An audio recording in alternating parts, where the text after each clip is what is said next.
Akala ko pure travel lang to. Ngayon pala, hiling ng inner child ko. Tara, samahan niyo ako sa aking vlog. Ako nga pala si Gabi, anyong titong mahilig mag-travel.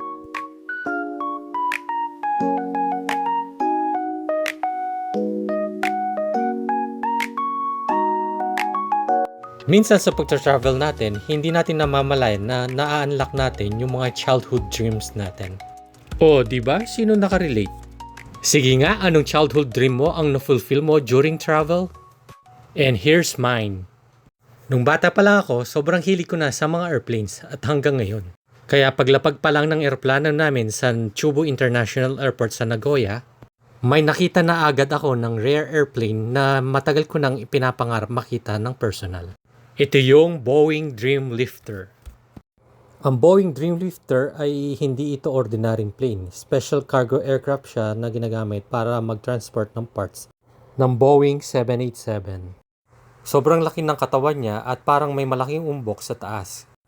Kaya nung una ko siyang nakita, ang sabi ko, wow, amazing!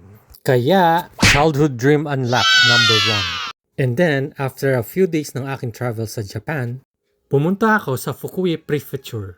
Dito kasi matatagpuan ang Dinosaur Museum. Di ko sukat akalain na meron palang dinosaur fossils sa Japan.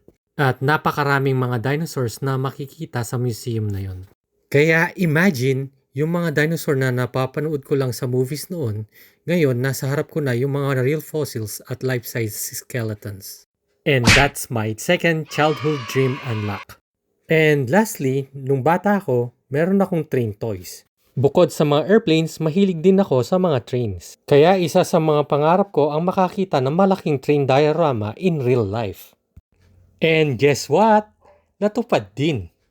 Nakita ko siya sa SC Maglev Railway Park. May napakalaking miniature city na gumagalaw na trains.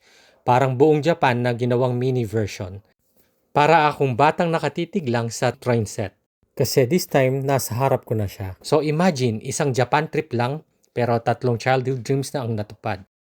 Kaya minsan, hindi lang basta travel. Parang bumalik din tayo sa pagiging bata.